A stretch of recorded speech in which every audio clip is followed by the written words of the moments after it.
length of travel already. It was already going to be about 12 hours, so it might be a bit more now. As Thanksgiving travel ramps up, some flights here in the West are being detoured, forced to make unexpected stops for fuel. Welcome, everyone, to West Coast Wrap tonight. I'm Alex Savage. Those rerouted flights are the result of a fuel pipeline shutdown near Seattle.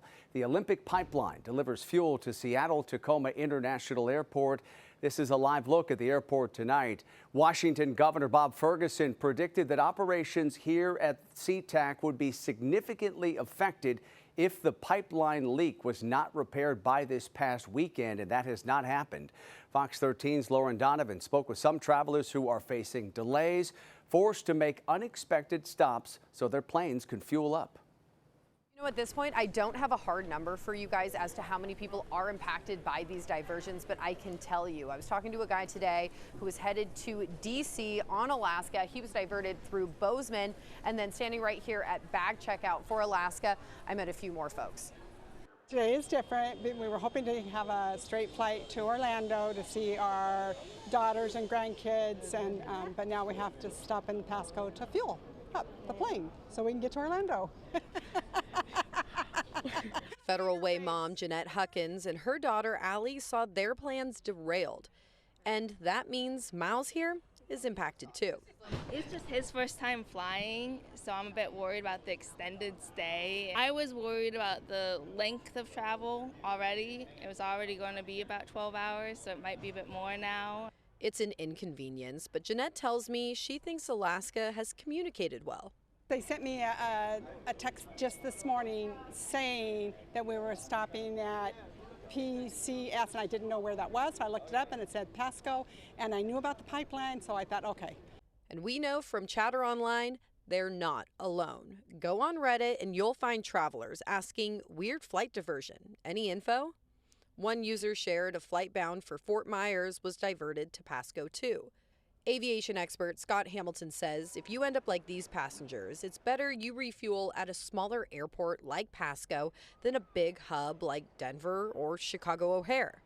So you land at Billings or Pasco, man, you're at the terminal in a hurry, you're filled up in a hurry, and you can taxi out quickly and be on your way quickly.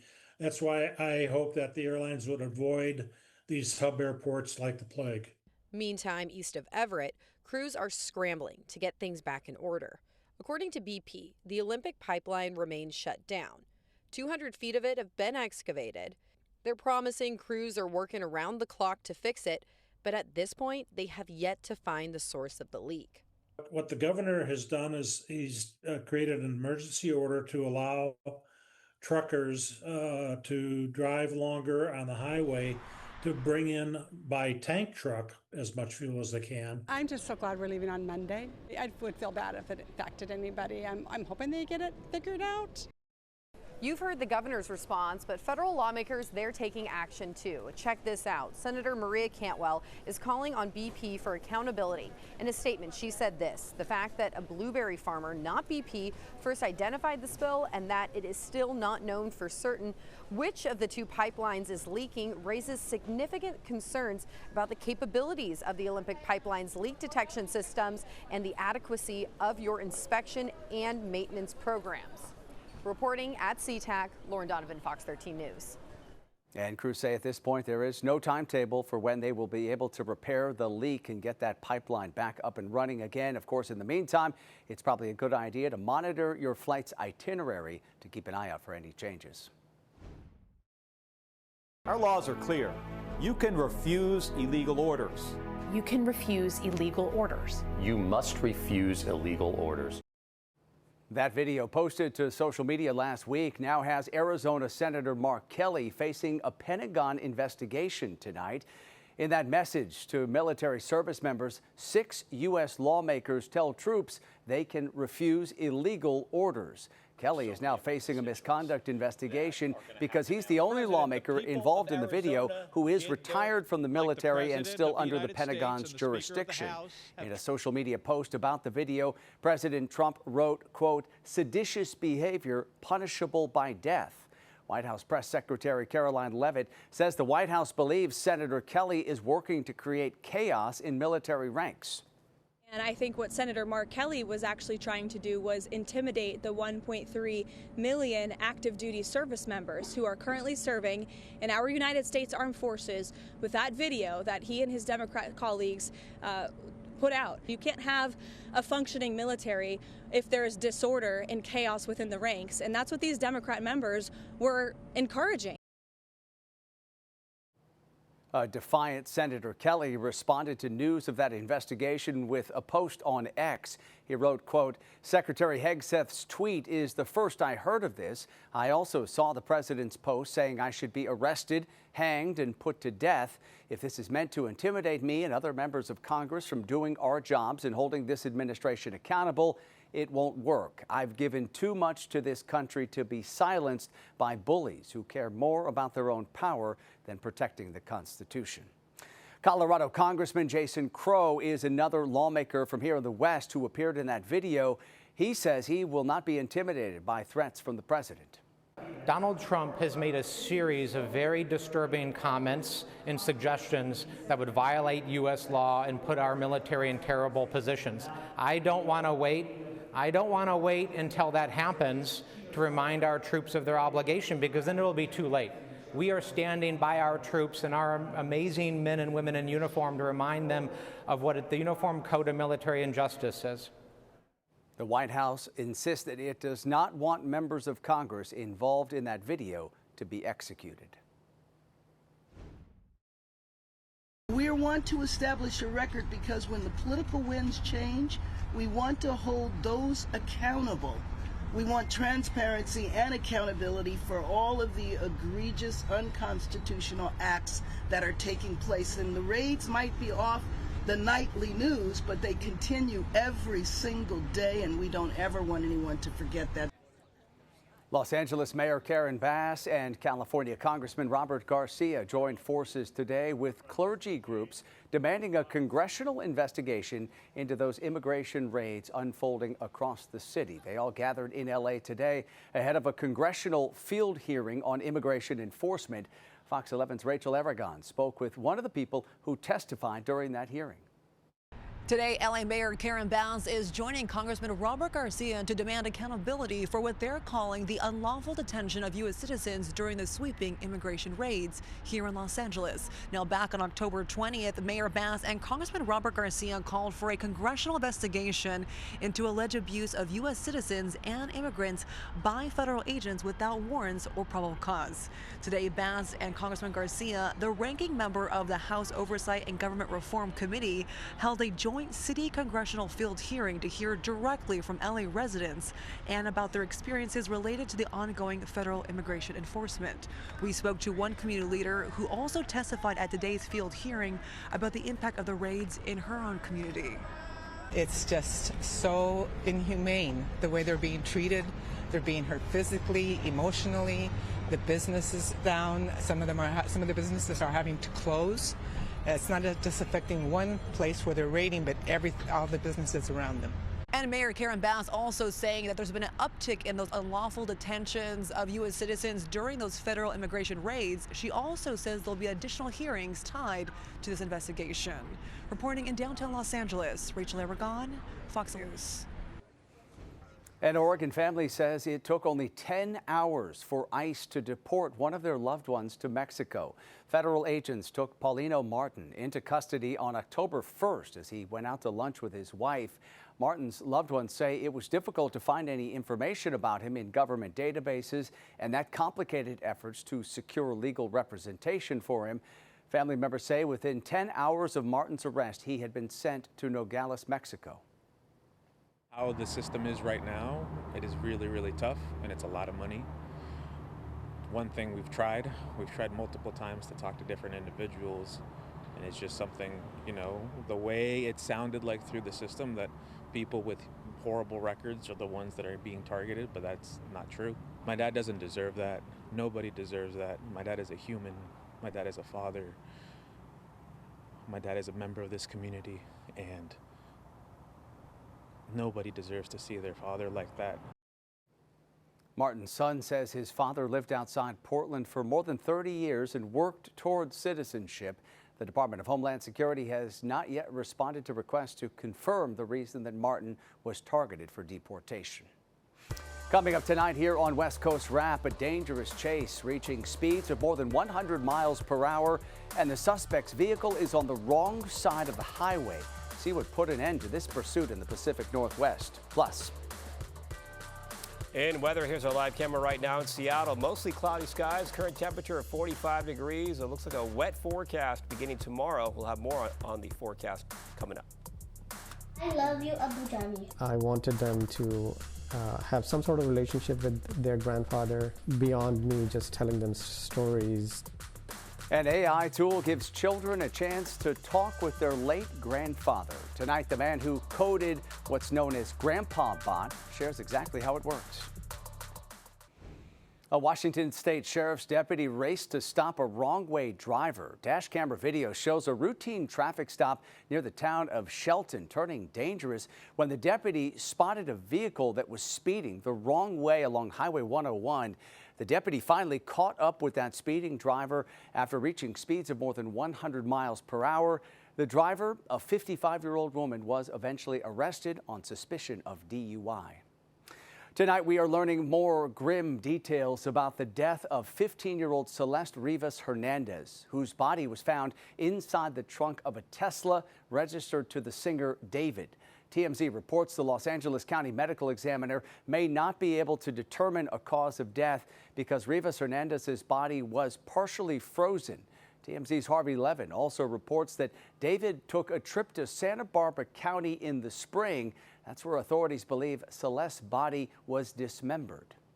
Well, we're now told that police believe that he had an accomplice and that accomplice was with him. They don't believe, from what we're told at this point, they don't believe that Celeste was killed in Santa Barbara, but that Santa Barbara may be where the dismemberment happened. Her remains were discovered inside the Tesla that was parked in Hollywood. David has not been arrested or charged in the case, nor have any potential accomplices. A Burbank police canine was shot and killed on Saturday as officers were trying to arrest an armed suspect. Police detained a driver in a traffic stop, but the passenger fled and was spotted holding a handgun. Despite warnings to surrender, the suspect did not comply. Canine Spike was unleashed to try to apprehend the suspect, but the suspect fired at the dog. Spike was wearing a bulletproof vest but did not survive the gunfire. The suspect was later shot and killed by police. Today, first responders returned to an area north of Phoenix to continue looking for a man who was swept away by flash flooding over this past weekend. Fox 10's Steve Nielsen shows us what is complicating this search effort. We've only made it so far about 2 miles down this dirt road off Table Mesa. It's muddy, it's filled with deep holes. But it's another 3 miles further where rescue crews and friends are gathered together searching for a man swept away by a roaring river. From the camera on the MCSO helicopter, you can see crews save a woman from the top of a submerged Jeep. This water is running rapidly, and it starts up north, obviously, because it runs all the way down into Lake Pleasant. So this is a river. Dave Moyer with the sheriff's office says Chris Couch and a passenger drove into the Agua Fria River during the rain Sunday. The desert cannot soak up that water that fast. So you've got mud and you've got ruts in the road. You've got vehicles that can get stuck out there. So we advise people not to go out there. MCSO responded to Table Mesa, finding the passenger on the roof and taking her to safety. That rescue captured by another 4x4 driver interviewed by Fox 10 journalist Megan Spector Sunday night. The rescue chopper got one woman off the bank, which is a miracle, really. The driver, Chris Couch, was swept away before MCSO arrived. The search began immediately, but MCSO left to rescue other stranded riders. Monday, you can see MCSO's helicopter patrolling the flowing river just above the vehicle submerged in water. They restarted the search, but roads were still a problem. Muddy, it's rugged, it's up and down, it's cheaping. Louis Buzzard doesn't know Couch, but wanted to head out to help. There are many there helping as well. Buzzard says he knows there are risks of off-roading, but they all accept those risks. You get places that nobody else can be. You know, when you get back there and it's you and John Wayne has been there, and that's it. At the scene, rescuers on the ground are searching 2 miles of the river. Fox 1 is flying the river, and the deputies are doing segments, and they take a segment at a time and they search that segment. Once they clear that segment, they move on to the next one. They hope the conditions will improve day by day so that they can only expand this search. Steve Nielsen, Fox 10 News. And here's a look at some of the storm totals over the past 3 days. And if you get a lot of this within a short amount of time, of course, that can cause some problems. So you can see these are some of the totals from Arizona over the past 72 hours. And it looks like there's some more sunshine in their forecast for tomorrow. But you can see the action from over the weekend with those clouds, those rain showers, the intense rain moving in and then moving on out over the past day or so. As we check out the wide view right now, the big story in terms of rain and snow will be up in the Pacific Northwest. Some of this action up here is approaching the coastline. So they have a rainy forecast for a place like Seattle setting up with this pattern setting up, and also a cold one as well. Winter weather advisory for this big swath here, portions of the Cascades. This begins tomorrow morning. Actually in place at 10 o'clock tomorrow morning until Wednesday, 4 a.m. So this was the scene in Seattle today, showing you all the cloud cover. Definitely on the cold side of this weather pattern. Temperatures only in the upper 40s with an afternoon high. In the San Francisco Bay Area, San Francisco, after some patchy fog this morning, a nice day out there. Temperatures right around 60 degrees. And then out toward Phoenix, you can see some sunshine there. Temperatures an afternoon high in the upper 60s, right around 69 degrees. Current numbers out there, Phoenix is 61. We have San Francisco 56 degrees. There's that cold air up toward Portland, 47, and Seattle in the lower 40s. Here's the setup for tomorrow. There's that system coming on board, so rainfall will be picking up for a place like Seattle. And what's interesting, this is just the beginning of several days of some wet weather that will continue into Thanksgiving. Clearing skies in the Bay Area. It's a mild forecast for Southern California.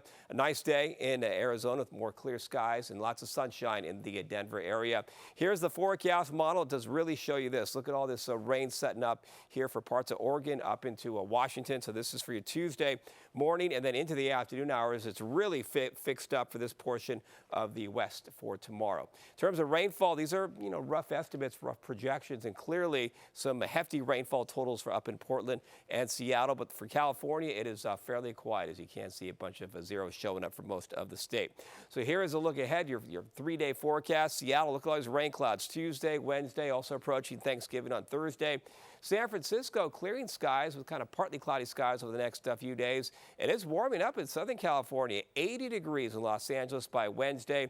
Phoenix, more sunshine, temperatures in the low to 70s, and in fact, a bit of some warming, as you can see, by Wednesday, and looks like a quiet weather pattern in the Denver area. So for right now, it looks like the main action in terms of rainfall, not focused to the south, but really focused up here with those hefty rainfall totals and the snowfall showing up in their forecast for parts of the Pacific Northwest. Alex. All right, Mark, thank you. Coming up tonight here on West Coast Wrap, a Washington man says his children are getting to know their late grandfather thanks to AI. Tonight, what he says it took to create what's known as Grandpa Bot.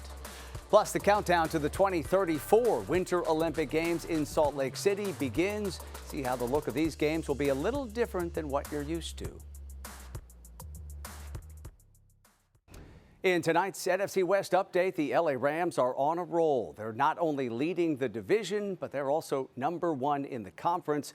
The Rams beat the Buccaneers yesterday, and the Cowboys beat the Eagles. That combination now leaves the Rams with the best record in the NFC. They are 9-2 on the season. Suspended Portland Trailblazers head coach Chauncey Billups pleaded not guilty in court earlier today in an alleged illegal gambling scheme. He's accused of luring people to rigged poker games involving the mafia. Prosecutors say the games involved tables equipped with X-ray technology and shuffling machines that had been modified. Billups is facing a maximum punishment of 20 years in prison if he's found guilty. He's been on leave from his job as head coach of the Blazers since his arrest. A group of plaintiffs suing Meta say the Silicon Valley tech giant was aware of serious dangers on its platform and knowingly buried evidence of social media harm to children and teens. In newly released court documents filed by plaintiffs in the case, Meta is accused of knowing, quote, millions of adult strangers were contacting minors on its sites. that its products exacerbated mental health issues in teens and that content related to eating disorders, suicide, and child sexual abuse was frequently detected yet rarely removed. Meta says the allegations rely on, quote, misinformed opinions to present a deliberately misleading picture. Artificial intelligence is helping some children get to know their late grandfather who died before they were born. Fox 13's Shiro Matsuzawa spoke with the University of Washington professor who's created what's known as Grandpa Bot. Sitting at his dining table, typing away at the keyboard, you would have never known Dr. Muhammad Ahmed was having a conversation with his dad, who passed away more than a decade ago. It's a simulation of my father. He died 12 years ago in 2013. All right, so not his actual dad.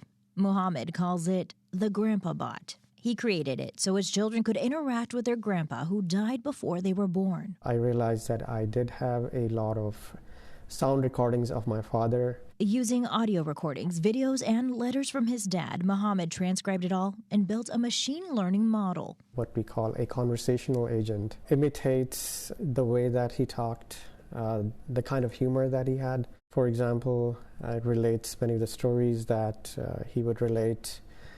So it's copying his style. Right now, it's a mostly text-based system. Muhammad says he's tried to add his dad's voice over the years, but one of the challenges he's faced is that English was not his dad's first language. I love you, Abu Jami. Today, Muhammad's children are able to form their own memories of their grandpa through Grandpa Bot. I wanted them to have some sort of relationship with their grandfather beyond me just telling them stories. They interact with Grandpa Bot and then it leads to questions. He equates it to a modern-day photo album. In my mind, this is just a continuation of how we remember our loved ones. The model is not a living, breathing person, but given the limitations of technology, maybe it can be the next best thing. And it keeps his dad's memory alive. Projects like these, so they do answer some of the questions, but they are not a replacement for the person who is not here. Shira Matsuzawa, Fox 13 News. Finally tonight, Utah's return to the Olympic stage now has a new name and a new look. Utah 2034. There it is. Congratulations, everyone. With 3,000 days to go, Utah 2034 was officially unveiled today at Salt Lake City International Airport. The branding for the 2034 Olympic and Paralympic Winter Games. Organizers say the new name reflects that the entire state will host the Games, unlike in 2003 when Salt Lake City hosted the Winter Olympics.